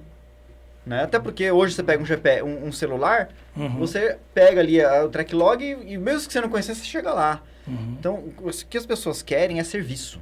Sim. Então, a pessoa, ela quer o quê? Não, e tem gente que já Ela tem, quer chegar tem a independência para ir sozinho, já quer o buscou serviço. conhecimento. Ela quer ter a comida. Para quem quer estruturado, vai querer esses serviços. Ela quer ter a comida, ela quer ir pra trilha sem carregar peso. Ela não quer levar a mochila, mochila cargueira com barraca, falando, né, Pedro, com comida pesada. Isso falando para quem quer o serviço, mas tem muitos montanhistas, muitas pessoas que já adquiriram conhecimento para independente.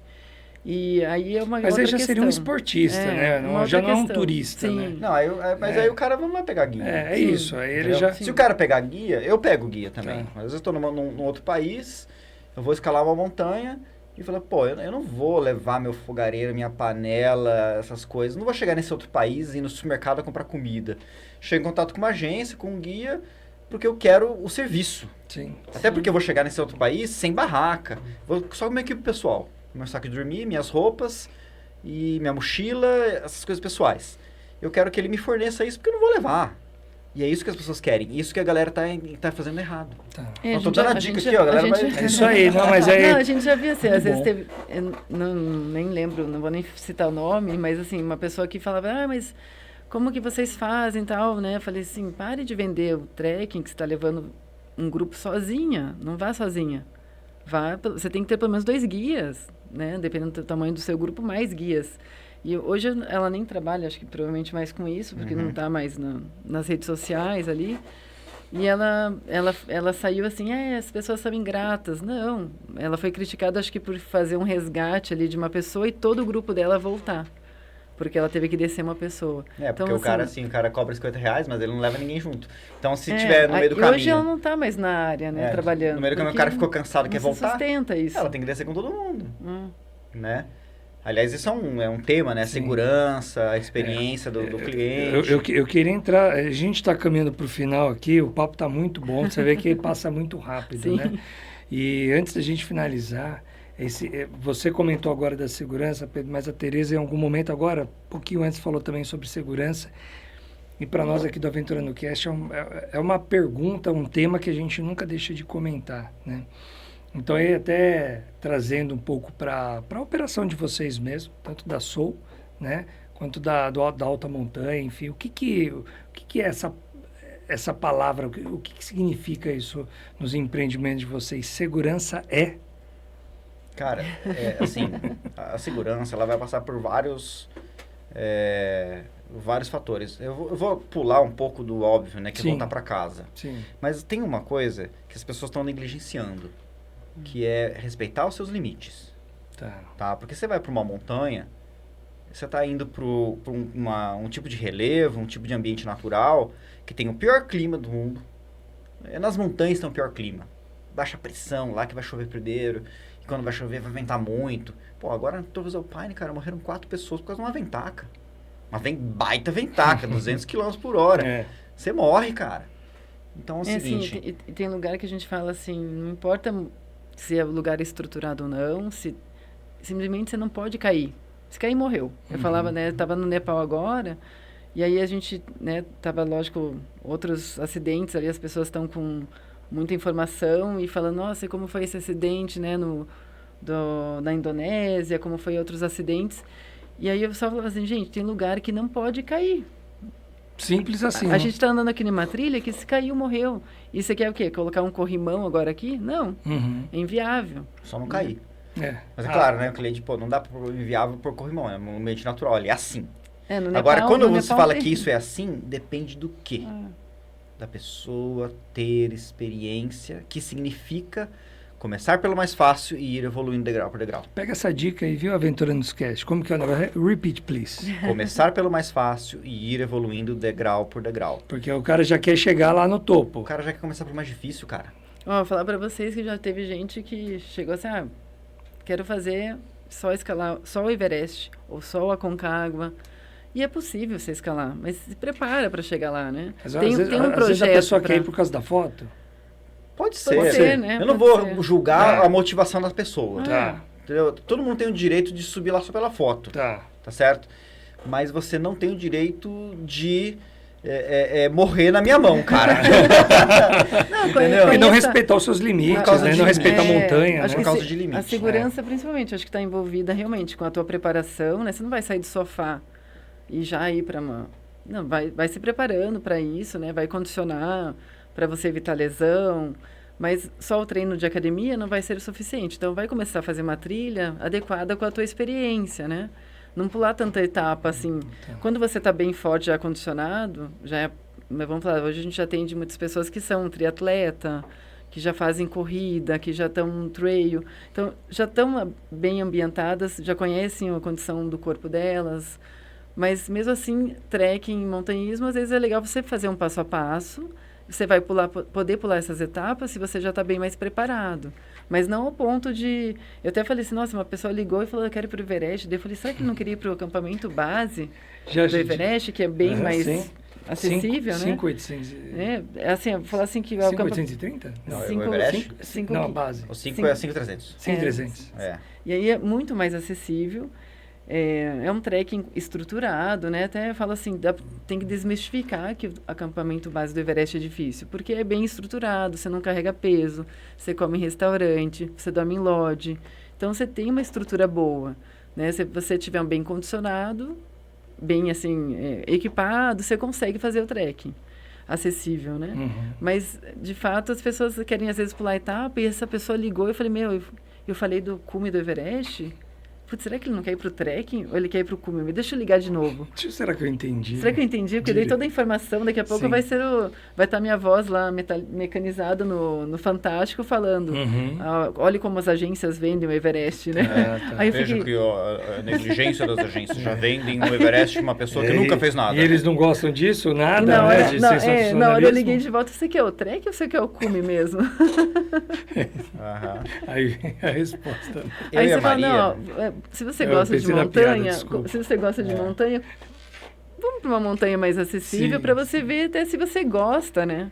Não precisa pular essas etapas. Às vezes a pessoa tem um desejo, um sonho, e ela já quer ir para aquele mais famoso, porque de fato é normalmente o que mais vai chamar a atenção dela, né? Tá. Mas é legal você fazer uma preparação para chegar nesse, né, mais famoso. Tem a preparação legal pra caramba de passagem, né?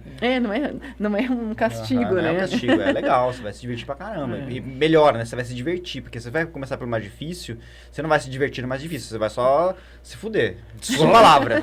Você vai só passar mal, O perrengue já vai você acontecer, vai né? sofrer todo dia, você vai querer desistir todo dia, você vai chorar, vai ser horrível a experiência. Você começa pelo mais fácil, você vai subindo, Assim você como vai chegar no mais na vida, difícil se divertindo. A Maria foi E- assim. mas A Aconcagua foi a 10ª montanha de 6.000 metros da Maria. Ela foi guiando. E ela foi se divertindo, curtindo. E ela chegou no final e falou assim, nossa, o Aconcagua é fácil. Olha. eu falo assim, Né? o guiando, E eu né? fiz o Aconcagua, foi o meu primeiro 6.000. Né? E eu falo assim, cara, o Aconcagua é foda pra caramba. Por causa de memória afetiva. No caso, do ódio. O Pedro falava, Porque o Aconcagua é difícil, cara. Você sair do acampamento Confluência, que é o primeiro acampamento, chegar no acampamento do base, que é Praça de Mulas, São quase 30 quilômetros e 1.000 metros de desnível. Num deserto interminável, que esses 1.000 metros é no fim. É no fim, é chegando lá. Você sobe tudo isso no final. Quando você termina de subir tudo isso, é um lugar chamado Cuesta Brava. Você chega lá em cima com Cuesta Brava, você olha a Praça de Mulas e tem um buraco no meio do caminho. Você tem que descer de novo e subir de novo. Então é mortal. É horrível. Eu fiz isso sem mula quando eu tinha 20 anos de idade. Exagero. Então, assim, eu tenho uma memória anti-afetiva. E a Tereza de boinha falou, isso é moleza. Assim, porque foi a 10ª montanha dela, não foi a primeira. Porque ela pegou esse princípio da escadinha, olha aí. Mas é claro, quando eu fui também, fui trabalhando, então eu tinha que, sei lá, a gente estava com um grupo grande, eu estava derretendo neve para encher a garrafa de água de todo mundo. Aí, enquanto assim, que o cara tá descansando, imagina você tendo que fazer isso também. Mas foi bem mais acessível para mim do que, lógico, o Pedro ir sem mula, sem dinheiro, sem mula, sem juízo. Boa, Mas, Vinícius, boa. tem uma coisa para falar aqui, cara. Assim, boa. eu e a Maria, a gente participa de um grupo de socorro em montanha voluntário. Um grupo de resgate voluntário de montanha. A gente não tá ativo, né? Não estamos ativos, a gente tá afastado por causa das nossas obrigações profissionais. Mas a gente fez o curso inteiro, a gente participou, fez muitos plantões, que é o COSMO, que é o Corpo de Socorro da Montanha, né? Que é hoje existem 2 grupos de socorro de montanha voluntário no Brasil, que é o COSMO e o GRM de Joinville, né? Que atua os 2 no sul. E, assim, a gente passa por um curso muito bom, assim, um curso com uma carga horária gigantesca, práticas excelentes, e depois a gente tem uma obrigação, né? De fazer os plantões para evitar acidentes. E a gente trabalha em conjunto com o Corpo de Bombeiros do Estado do Paraná, né? Que lá a gente tem um grupo dentro dos bombeiros militares que chama-se GHOST, que é o Grupo Ostensivo de Socorro Tático, que são os profissionais maravilhosos, super treinados, super competentes, que fazem resgates extremamente complexos. Inclusive, assim, eu vejo eles trabalhando, cara, falando, os caras têm que ter uma capacidade física gigantesca. E assim, conversando com a galera do Ghost, a nossa própria experiência dentro do Cosmo, os nossos atendimentos, os nossos trabalhos voluntários, a gente concluiu. Mais de 95% das ocorrências, sabe por que é? Não. A pessoa está fora de forma. Não está preparada. Simplesmente isso. A maior parte dos incidentes que resultam, inclusive, em resgates, se deu porque as pessoas estão mal preparadas fisicamente. Isso são 2 coisas. Primeiro, existe uma epidemia de obesidade, né? Mas que bom que essas pessoas querem mudar de vida e fazer uma montanha, né? Querem lutar contra isso. Mas, você tá começando pela montanha errada se você for resgatado. Né? Você tem que ter começado por uma montanha mais fácil. Não, tirando, lógico, o acidente, né? Pode acontecer com qualquer um, com uma pessoa experiente, né? Com o Pedro, comigo. Mas assim, você tem que ter... Mas você chegar na montanha e ser resgatado porque você não aguenta mais voltar, não consegue mais andar. Mas não por um acidente, né? Não é um acidente. Até eu falei que é incidente, né? Porque o cara não foi nem sofreu nenhum acidente, ele simplesmente não aguenta mais. Mas eu acho que Então isso é um alerta que a gente tem que fazer para as pessoas e vem de acordo com aquilo que a gente estava falando antes. Começar pelo mais fácil e ir evoluindo. Buscar informação, né? Olhar a previsão do tempo, ir com o equipamento certo, né? Olhar a previsão do tempo. Esse é o segundo caso de acidente. Tem uma parte da parte também dos equipamentos que você tem que ter o básico, né? E não estou falando assim, né? Não é nem pela loja, né? Não é nem não, mas pela loja é melhor mesmo. Se for, que vai lá na loja Alta Montanha. Alta Montanha. Daqui a pouco, você já sabe que é Alta Montanha, mas daqui a pouco ele vai deixar aqui o site certinho. Tem um equipamento básico ali, que é você ter um calçado, né, adequado, você ter uma lanterna, né? Não é luz do celular. Às vezes o pessoal acha que um vestuário, por exemplo, é alguma coisa, o status. Cara, é um EPI. É um EPI. Isso vai... E principalmente, lanterna de cabeça, cara. Principalmente a galera vai pra montanha com celular. O cara acha que vai durar quanto a bateria? E outra, o cara tá usando uma mão. Então ele já perdeu 50% do apoio e normalmente é com a mão dominante, né? Exato. Então, assim, lanterna de cabeça, cara. Se você não tem grana, você tem uma Norak, tem baratinha. Né? Tem que ter uma jaqueta impermeável, né? Sim. Você não pode virar o tempo e você não está preparado para chuva. Tem que ter o básico, né? Uma Norakzinha ali, tem que ter um headlamp. E aí vem a questão, né? Bom calçado. Previsão de tempo. Ela falou que, se virar o tempo, não sei o quê. A galera não vê previsão do tempo, cara. Assim, na Europa, etc., como o tempo é muito ruim, as pessoas têm o costume. Aí, então, a galera começa a ir vai pra montanha e já sabe. Ele vê previsão do tempo pra ir pro trabalho. A gente não vê previsão do tempo no Brasil. Tem que criar essa cultura. Na montanha, ainda é diferente os meios que você vai ver. que você não vai ver dentro da previsão do tempo da Folha de São Paulo. Você vai ver no Mountain Weather Forecast, no Indy, no Meteo Blue, né, que são sites diferentes. E informação gratuita. Se você não sabe ler uma previsão de tempo mais complexa, você não precisa ter um meteorologista do INPE. Né? Você pode ver no Mountain Forecast, que é mais fácil a interpretação. Né? mountainforecast.com, tá? Deve ter lá, assim, previsão do Pico das Agulhas Negras. É da montanha que é a previsão, cara. Não é para Resende, nem Tamonte. Ela nem acho que é a melhor para o Brasil. Ela não é a melhor, mas ela é a mais fácil de interpretar. Então, você começa com isso, né? Então, é igual começar pelo mais fácil. Você começa pelo Mountain Forecast, você termina vendo, no final, as imagens sinóticas do INPE, entendeu? E às vezes eu revejo até, assim, como a gente, como comunicador, ou, enfim, até para os nossos roteiros, né? Estou muito focada, assim, fora a comunidade ali, que às vezes nem faço parte da comunidade da montanha, assim, mas focado na empresa, no negócio. Às vezes eu tenho que melhorar mais a informação de como tentar convencer que essa pessoa que já está indo para os Andes, como que ela vai treinar no Brasil, né? Ela tem que ter uma independência mesmo que eu dê todo o suporte, né? Para que também a pessoa não tenha lesão, esteja melhor preparada. Não dependa que a gente tenha que calçar a bota dela. Isso tudo a gente vai ajudar ela. Mas ela vai ganhando essa bagagem e se ela fizer isso no Brasil como primeira experiência, vai ser muito melhor quando ela for para os Andes, quando ela for para qualquer outra montanha, né? Outra coisa que o pessoal tem que ter noção. Tem que ter esse passo a passo para tudo, né? Temporada, tá? Sabe, até assim, a pessoa nunca usou uma mochila, ela pode até ter grana e comprar a melhor mochila. Mas não é isso que vai fazer ela... Às vezes não sabe regular, não sabe armazenar. Não sabe usar... Ou não está preparado fisicamente. Não sabe usar a mochila. Então, assim, é legal tudo isso em conjunto, que ela vai evoluindo, ela já vai saber que calçado que ela usa, ela já vai saber usar bastão de caminhada. Então, tudo isso vai ajudar ela para vencer outros desafios, se ela gostar, né? Se ela quiser. São muitos detalhes, né? Eu tenho certeza que a gente tem papo aqui para ficar altas horas. Eu já vou deixar aqui um convite. Aqui nesse podcast aqui a gente selou vários acordos, né? Teve o primeiro, Pedro, que você lembro já aqui. Você lembra, né, Tereza? A Maria Tereza falou, olha, os nossos clientes aí, ó, cliente da Soul. Olha aí, vai ter o passaporte fidelidade. Ela prometeu, ela tem que cumprir. Isso. Porque assim, o problema é que nós somos os donos da empresa, a gente faz toda a parte de escritório, mas guia também, né? Tá. Então, assim, esse ano, até começo de novembro, eu tinha dormido 8 noites na minha casa. Tá. Né? Assim, agora, dia 19 de dezembro, eu tô indo pra Argentina e pro Chile, eu vou voltar em abril. Então, assim, eu tenho muito pouco tempo, ela também. Então, é meio complicado a gente conseguir fazer coisas muito diferentes por falta de tempo. Tá, eles vão revisitar isso daí, gente.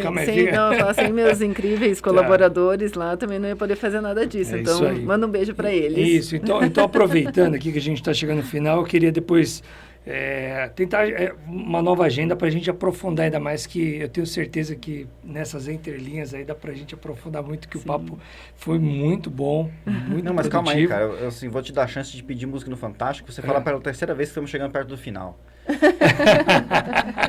Não, mas ela já começou. Eu vou dar a oportunidade agora, agradecendo vocês mais uma vez, mas aí você continua, Tereza. Você comentou que você ia mandar um abraço pro pessoal. Então, assim, deixa um recado final e aí aproveita, já manda um abraço pro pessoal e fala um pouco de como que o pessoal consegue encontrar vocês na internet, nas mídias, enfim.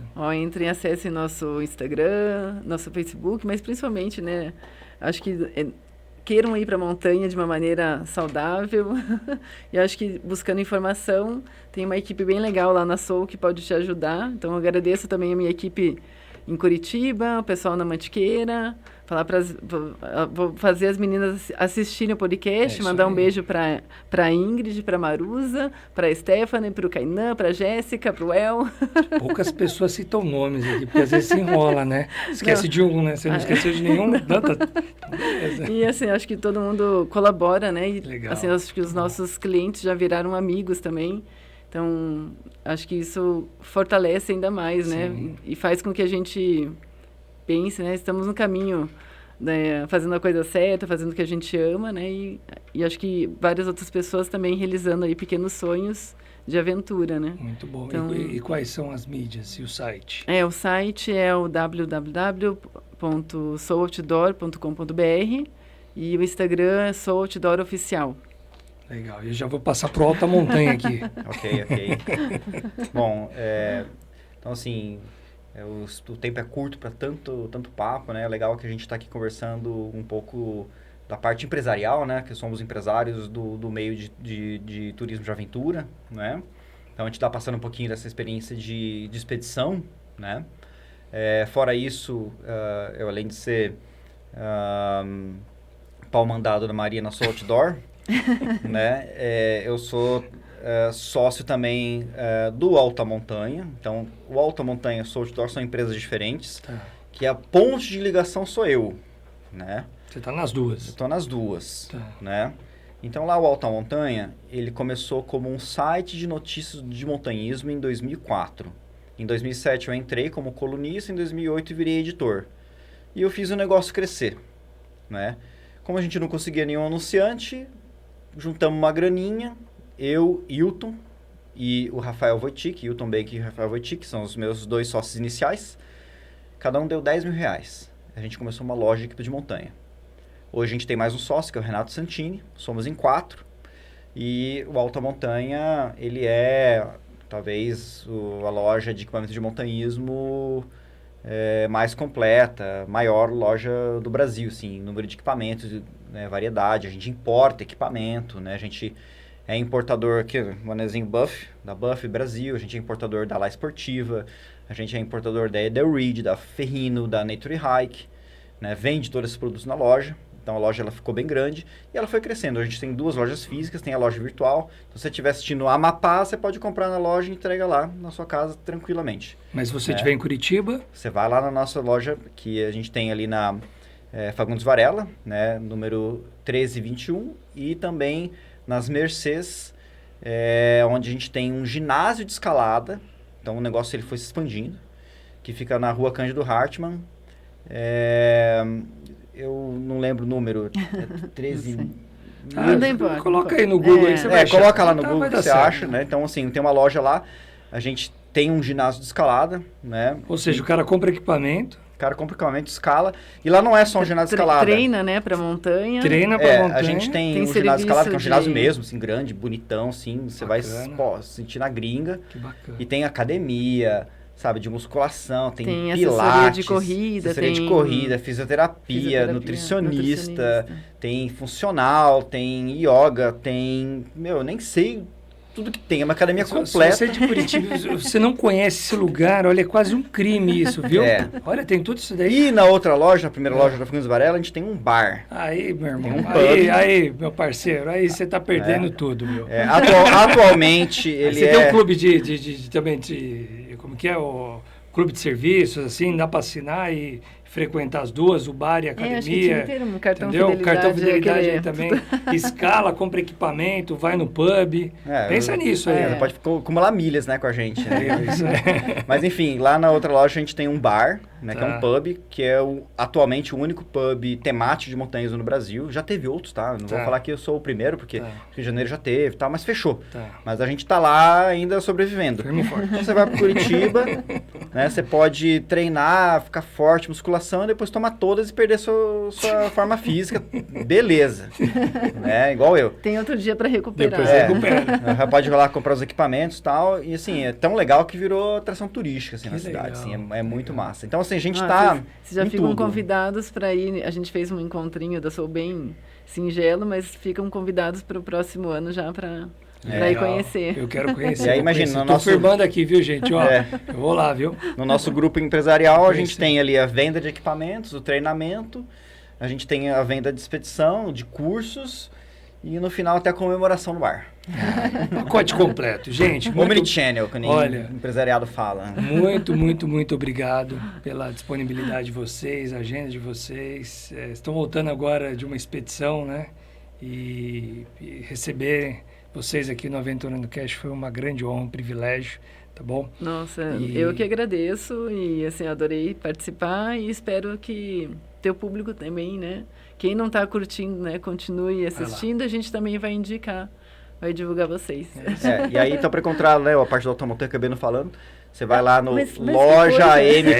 Isso aí, vai lá, tá certinho, isso aí, tá certinho, já você vai lá, é que loja de equipamento, lojaam.com.br, a M de alta montanha, tá. né, o site Alta Montanha, se você gosta de montanhismo e tal, cara, é cultura, velho, leia, o pessoal tá esquecendo de ler, então vai lá, altamontanha.com, esse é o site de notícias de montanhismo, tá? A gente também tá no YouTube, o Alta Montanha tem um canal, a gente já passou dos 100 mil inscritos, já ganhamos plaquinha do YouTube. Que legal. Lá eu apresento um quadro que são vários mini docs das minhas expedições. Então, eu vou lá para uma expedição Uganda, vai sair um filme. Aconcagua, filme. Bolívia, filme. Everest, filme. Cara, são mini docs mesmo, super bem feitos, super legal, você vai curtir, tem muita gente curtindo. Isso tá no YouTube. Você não precisa nem fazer montanhismo, para assistir filme de montanha, basta assistir que você vai curtir. Que bacana. Tá lá no YouTube, você vai gostar, bem bacana. Né? Eu apresentava antes um quadro que deu um pausa, né? Ele que dá um pouco mais de trabalho, que é histórias de montanha, né? Tinha um jargão que falava histórias de montanha, que contava as histórias, né? Os casos famosos, etc.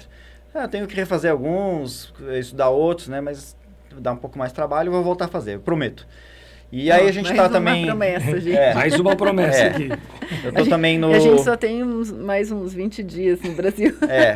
Eu tô também no Instagram, você me acha lá, né? O meu Instagram é PEHauck, a Hauck é H-A-U-C-K, a Maria é Mari Ulbrich, tá? Aí, ó. É bem fácil, viu, gente? Wir sind alles Deutsch, aber unser Deutschsprache ist kaputt, ok? Fomos pra Alemanha, eu conseguia fazer algumas coisas em alemão lá, tá? Se enrolou um pouquinho.